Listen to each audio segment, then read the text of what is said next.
안철수 후보를 생각하면 마음 한편에 되게 안 된 측면이 있어요. 그건 이제 우리 문재인 대통령과의 경쟁 후보로서 우리가 맞섰지만 지난 과정을 쭉 돌아보면 어떤 지점이 있냐면요. 2010년에 문성근 선배를 모시고 문성근 선배와 국민의 명령 통합운동을 시작하고 그럴 때 다른 한편에서 안철수 교수가 청춘 콘서트를 계속했습니다. 그랬죠. 그래서 이거 언론의 주목을 받는 언론을 통해서 젊은이들에게 무엇인가를 얘기해주고 자기는 새누리 세력의 확장을 반대한다를 분명히 해줬기 때문에 그 2010년의 상황은 어떻게 보면 되게 암담했어요. 어디가 암담했냐?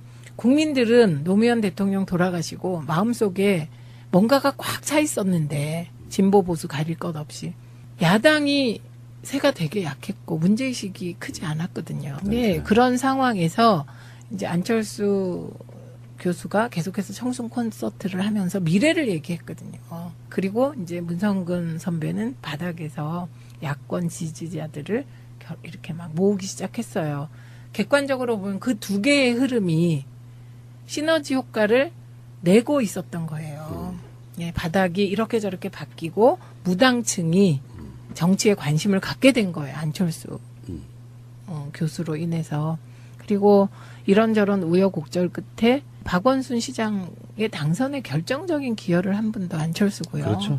네, 그래서 이런 것들이 잊어지지 않아요. 그러니까 왜 저는 또 잊지도 않아요. 왜 그러냐면 또다시 안철수 같은 그런 사람이 정치권에 왔을 때 그분이 가야 할 길에 반면교사라고 생각합니다. 그래서 저는 지금도 가슴 아프게 생각하는 거는 제가 문성근 선배랑 우리 팀에서 의논을 하고 안철수 전 대표에게 계속 메시지를 보냈어요. 제가 직접 찾아가기도 했어요. 2번인가 3번 찾아갔어요. 찾아가서 이렇게 하셔야 되고 당신을 지지하는 무당층을 당으로 끌고 들어와야 되고 그래야 민주당이 젊은 정당이면서 개혁적이면서 진보적인 정당이 돼가고 그래야 당신의 자산이 된다. 정치는 나중에 가면 사실은 쪽수 싸움이거든요. 그래서 개파를 만들어서 많은 의원들을 밑에 거느리고 싶어 하는데 앞으로의 세상은 의원을 개파에 소속시키는 게 중요한 게 아니라 당원들이 얼마나 나를 지지하냐가 핵심이 될 거다. 그래서 무당파층을 우리 당이 끌어들여서 당신의 지지 기반으로 하라고 말씀드렸어요. 이런저런 통로로 문성근 선배도 몇 번 만나자고 했고 왜냐하면 좋은 자산이라고 생각을 했어요. 그때까지. 그런데 이제 답이 돌아왔죠. 저도 엄청 실망한 사람 중에 하나고요. 그 대목이에요. 손을 누구와 잡았냐. 무당파층과 국민과 손을 잡아야 되는데 막판에 손을 잡은 건 이제 정치를 너무 오래 하신 우리 당 선배들과 손을 잡고 그 순간 결국은 탈당하는 게 예견되어 있었던 거예요. 그렇죠. 네. 왜냐하면 우리 당이 때로 헤매고 때로 흔들리고 때로 국민의 외면을 받았지만 그 민주당에는요. 야당으로서의 60년 그다음에 여당으로서의 10년의 경험이 있는 그 정통 개혁 진보 세력의 DNA가 흐르고 있거든요. 그 DNA가요. 그렇게 몇 명이 흔든다고 흔들어지지 않습니다. 그렇죠. 예. 그런 이야기를 한 사람들이 있었어요. 그 안철수를 보고 정치판에 스티브 잡스가 오는 줄 알았더니 결국은 이명박이 왔다. 뭐 이렇게 표현하는 사람도 있었고. 안타깝죠. 네. 근데 저는 그거를 다 역동적인 과정으로 보거든요. 스티브 잡스가 될 수도 있었어요. 맞아요. 순간순간의 선택에 의해서. 근데 그 이명박이 되었다는 비아냥을 받는 선택들을 해나가신 거고 그러다가 결국은 최측근이 제보 조작을 하는 사태에 이른 거거든요. 그래서 저는 이게 이제 정치를 같이 하면서요. 정치인들은 서로 경쟁하고 상대를 죽이려고 하고 그렇게 생각하시겠지만 그렇게만 하면 정치가 지금까지 못 왔겠죠. 그래서 괜찮은 지도자감이라고 생각하면 음으로 양으로 다 덮게 되거든요. 키워야 되니까. 그런 측면에서 길을 생각해 보는 거죠. 어떻게 하면 다시 살아날까. 그게 지금은 잘 안 보인다. 그리고 민주당에 너무 좋은 사람이 많다. 그러네. 다시 뭐 짧게 복기를 해보면 안철수라는 대선 주자가 필요했던 일부 지역의 고루한 정치인들께서 안철수 의지였건 아니었건 안철수를 충동질해서 야당을 분열시키고 거기서 저는 제가 마지막 손을 딱 놨거든요. 아, 저 사람들은 대체 안 되겠구나. 저는 김대중 노무현 두 대통령이 준 제 인생의 영향력이 크거든요. 김대중 대통령은 바라지 않았을 거라는 생각이 딱 그 기준이었어요. 당을 새로 만들어 나간다는 개념이. 그러면서 친문 패권 그렇게 뛰쳐나간 거잖아요. 네. 그 후로 이 사람들은 정말 좋은 정치할 사람들은 아니구나 이렇게 봤던 기억이 나고 어쨌건 안철수 씨는 마지막으로 하나 한번 여쭤볼게요. 의원님 생각에는 전당대회 출마를 할 것 같습니까? 안 할 것 같습니까? 이건 뭐 정치라는 말씀은 아니지만 느낌적으로 못할 거라고 봅니다. 안 하는 게 상식이긴 한데 네. 그러면 분당하는 건 뭐 상식이었나요? 어떻게 보면 그런 선택들을 해왔잖아요. 근데 저 꼭 분당까지 그러니까 이런 거예요. 분당에 명분이 있었습니다. 그런데 그 분당의 명분도 그 시기 민심의 흐름 하나를 반영하고 있었어요. 제가 선거하면서 느꼈어요. 그러니까 지역구를 뛰다 보면 젊은 층이 왜 내가 민주당을 찍어야 돼요. 그러니까 그때는 이제 안타깝게 제가 좀 더 저를 알리는 데 주력을 했으면 좀 나았을 텐데 그냥 당으로 보는 거니까요. 민주당도 거대 정당이고 사실은 보수 정당 아니야. 그리고 새누리당하고 무슨 차이가 있어 너네 당이. 이런 분위기가 젊은 층 사이에 광범위하게 있었고 그거를 깰 수가 없었어요. 그러니까 양대 기득권 정당으로는 갈등이 심해져서 싸움이나 해서 이게 이제 제3정당이 필요하다. 이 갈등을 조정할 수 있는 새로운 지대에. 이것까지는 괜찮은 생각이었어요. 근데 그 방식이 누구 하냐. 여기서 깨졌다고 봅니다. 그러면 약간 연관성 있는 이야기로 짧게 하나만 다른 얘기를 하나 해보면 내년 지방선거 때 같이 있을 보궐선거에 관한 썰 한번 잠깐만요. 안철수 지역구가 지금 보궐선거 대상이고요. 그리고 송파을 최명길 국민의당 의원이 이제 대법원에서 판결이 나면은 의원직 잃게 될 수도 있다. 그래서 안희정 충남도지사의 노원병 출마설, 송파을 출마설 이게 있고요. 심지어는 박원순 시장도 재보궐선거에 출마할 수도 있다. 지방선거를 안 나가고 이런 썰도 있고요. 네. 심지어는 노원병에 안철수 후보의 부인인 김미경 교수의 출마 썰도 있습니다. 실현 가능성 있는 썰은 어떤 거라고 보세요? 우선 박원순 시장은 3선에 도전할 거라고 봅니다. 그다음에 안희정 지사는 두 가지 생각을 하고 있을 겁니다. 충남도지사로서 충남에도 지금 한 자리가 비어요. 재보궐이 있어요. 거기에 출마할 거냐 아니면 중앙으로 진출할 거냐 이런 건데 저는 충남에서 출마하는 게 훨씬 도움이 될 거라고 봅니다. 도지사는 안 나간다고 보세요? 예, 도지사는 안 나가야 한다고 생각합니다. 안희정 지사의 경우는. 이제는 국회로 들어와야 된다? 네, 안희정 지사는 큰 정치의 경험이 필요한 것 같아요. 물론 이제 최고위원을 했기 때문에 중앙정치를 해보긴 했지만 국회의원으로서 다시 지도부에 도전하는 거하고는 완전히 다르거든요. 그리고 그 당시에 최고위원회 출마할 때 민주당이 80석 민주당일 때 한 거잖아요. 그러니까 그 경험하고 지금 여당이 된 상황에 민주당이 지도부가 되는 거하고는 달라서 저는 안희정 지사의 길은 충남에서 국회의원에 당선돼서 이후를 도모하는 거다. 이렇게 생각을 합니다. 그리고 기회를 봐서 당대표도 한번 하시고요.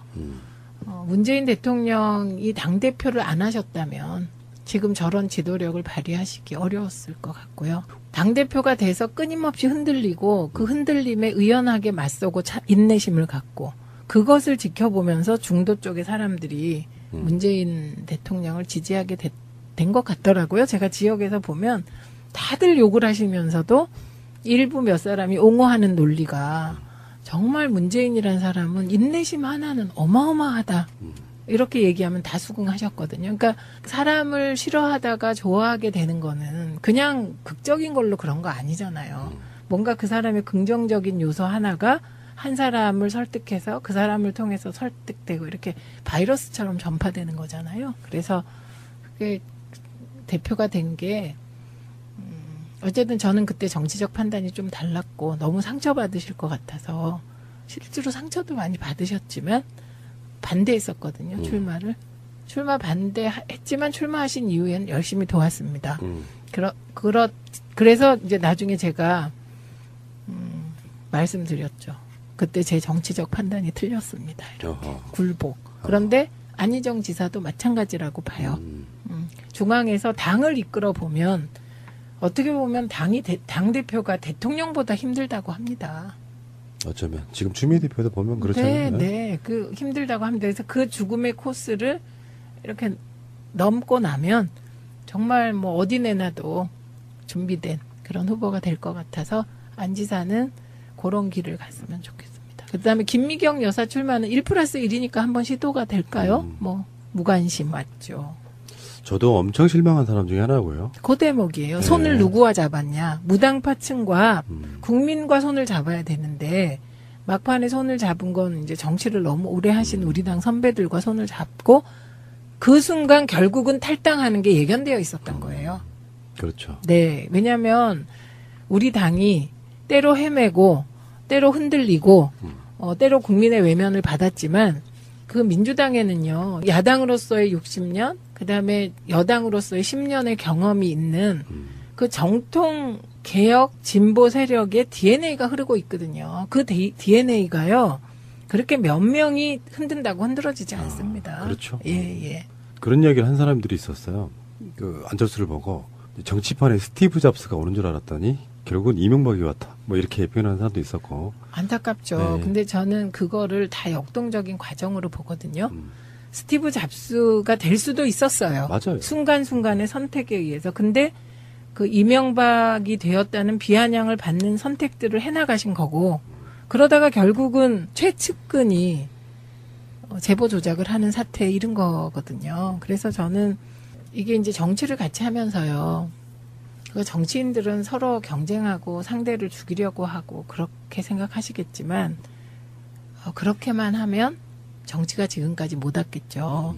그래서 괜찮은 지도자감이라고 생각하면 음으로 양으로 다 덮게 되거든요. 키워야 되니까. 그런 측면에서 길을 생각해 보는 거죠. 어떻게 하면 다시 살아날까.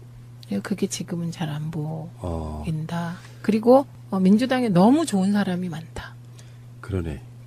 다시 뭐 짧게 복기를 해보면 안철수라는 대선 주자가 필요했던 일부 지역의 고루한 정치인들께서 안철수 의지였건 아니었건 안철수를 총동질해서 야당을 분열시키고 거기서 문성은 선배랑 우리 팀에서 의논을 하고 안철수 전 대표에게 계속 메시지를 보냈어요. 제가 직접 찾아가기도 했어요. 2번인가 3번 찾아갔어요. 찾아가서 이렇게 하셔야 되고 당신을 지지하는 무당층을 당으로 끌고 들어와야 되고 그래야 민주당이 젊은 정당이면서 개혁적이면서 진보적인 정당이 돼가고 그래야 당신의 자산이 된다.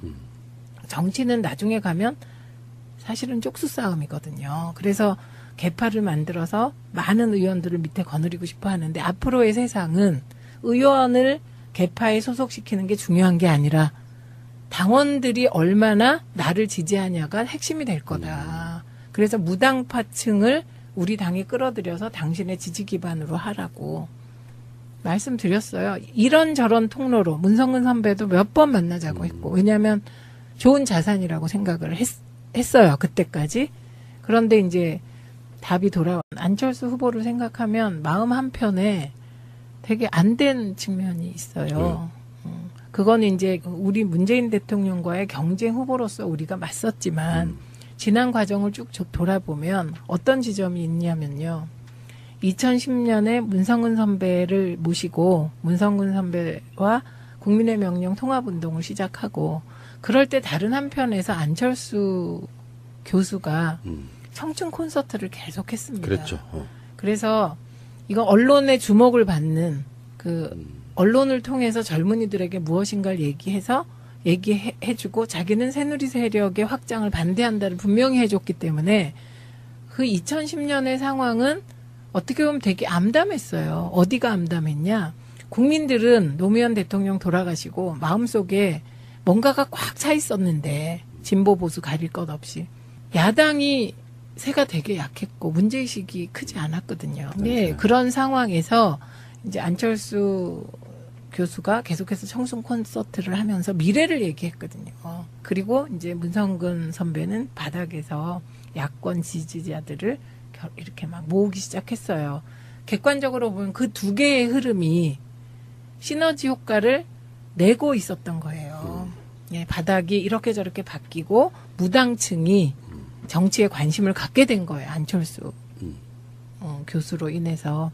그리고 이런저런 우여곡절 끝에 박원순 시장의 당선에 결정적인 기여를 한 분도 안철수고요. 그렇죠. 네, 그래서 이런 것들이 잊어지지 않아요. 그러니까 왜 저는 또 잊지도 않아요. 왜 그러냐면 또다시 안철수 같은 그런 사람이 정치권에 왔을 때 그분이 가야 할 길에 반면교사라고 생각합니다. 그래서 저는 지금도 가슴 아프게 생각하는 거는 제가 민주당에 너무 좋은 사람이 많다.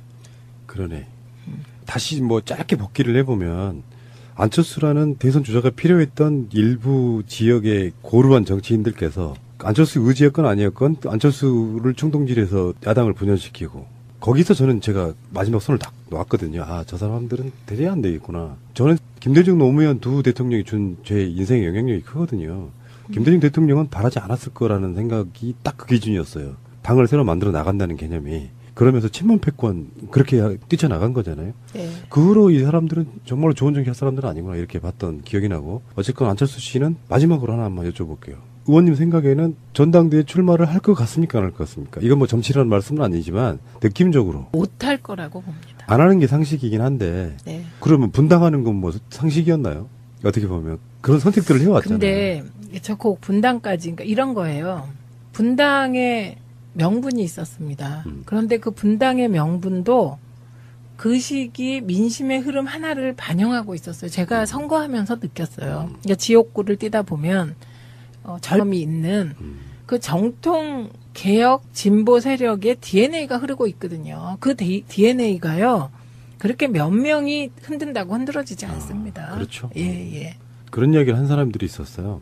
그 안철수를 보고 정치판에 스티브 잡스가 오는 줄 알았더니 결국은 이명박이 왔다. 뭐 이렇게 표현하는 사람도 있었고. 안타깝죠. 네. 근데 저는 그거를 다 역동적인 과정으로 보거든요. 스티브 잡스가 될 수도 있었어요. 맞아요. 순간순간의 선택에 의해서. 근데 그 이명박이 되었다는 비아냥을 받는 선택들을 해나가신 거고 그러다가 결국은 최측근이 제보 조작을 하는 사태에 이른 거거든요. 그래서 저는 이게 이제 정치를 같이 하면서요. 그 정치인들은 서로 경쟁하고 상대를 죽이려고 하고 그렇게 생각하시겠지만 그렇게만 하면 정치가 지금까지 못 왔겠죠. 그래서 괜찮은 지도자감이라고 생각하면 음으로 양으로 다 덮게 되거든요. 키워야 되니까. 그런 측면에서 길을 생각해 보는 거죠. 어떻게 하면 다시 살아날까. 그게 지금은 잘 안 보인다. 그리고 안철수 후보를 생각하면 마음 한편에 되게 안 된 측면이 있어요. 그거는 이제 우리 문재인 대통령과의 경쟁 후보로서 우리가 맞섰지만 지난 과정을 쭉 돌아보면 어떤 지점이 있냐면요. 2010년에 문성근 선배를 모시고 문성근 선배와 국민의 명령 통합운동을 시작하고 그럴 때 다른 한편에서 안철수 교수가 청춘 콘서트를 계속했습니다. 그랬죠. 그래서 이거 언론의 주목을 받는 그 언론을 통해서 젊은이들에게 무엇인가를 얘기해주고 자기는 새누리 세력의 확장을 반대한다를 분명히 해줬기 때문에 그 2010년의 상황은 어떻게 보면 되게 암담했어요. 어디가 암담했냐?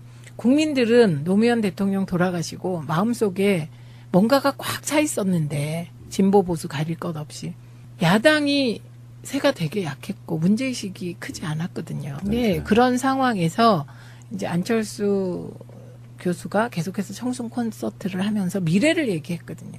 그리고 이제 문성근 선배는 바닥에 서고 그래야 당신의 자산이 된다.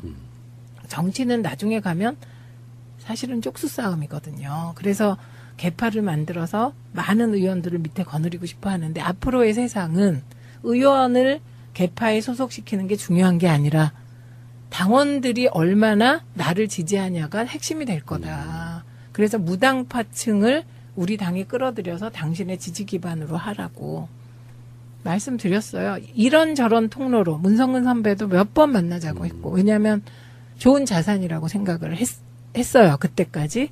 그런데 이제 답이 돌아왔죠. 저도 엄청 실망한 사람 중에 하나고요. 그 대목이에요. 손을 누구와 잡았냐. 무당파층과 국민과 손을 잡아야 되는데 막판에 손을 잡은 건 이제 정치를 너무 오래 하신 우리 당 선배들과 손을 잡고 그 순간 결국은 탈당하는 게 예견되어 있었던 거예요. 그렇죠. 네. 왜냐하면 우리 당이 때로 헤매고 때로 흔들리고 때로 국민의 외면을 받았지만 그 민주당에는요. 야당으로서의 60년 그다음에 여당으로서의 10년의 경험 야권 지지자들을 이렇게 막 모으기 시작했어요. 객관적으로 보면 그 두 개의 흐름이 시너지 효과를 내고 있었던 거예요. 예, 바닥이 이렇게 저렇게 바뀌고 무당층이 정치에 관심을 갖게 된 거예요. 안철수 교수로 인해서. 그리고 이런저런 우여곡절 끝에 박원순 시장의 당선에 결정적인 기여를 한 분도 안철수고요. 그렇죠. 예, 그래서 이런 것들이 잊어지지 않아요. 그러니까 왜 저는 또 잊지도 않아요. 왜 그러냐면 또다시 안철수 같은 그런 사람이 정치권에 왔을 때 그분이 가야 할 길에 반면교사라고 생각합니다. 그래서 저는 지금도 가슴 아프게 생각하는 거는 제가 문성은 선배랑 우리 팀에서 의논을 하고 안철수 전 대표에게 계속 메시지를 보냈어요. 제가 직접 찾아가기도 했어요. 2번인가 3번 찾아갔어요. 찾아가서 이렇게 하셔야 되고 당신을 지지하는 무당층을 당으로 끌고 들어와야 되고 그래야 민주당이 젊은 정당이면서 개혁적이면서 진보적인 정당이 돼가고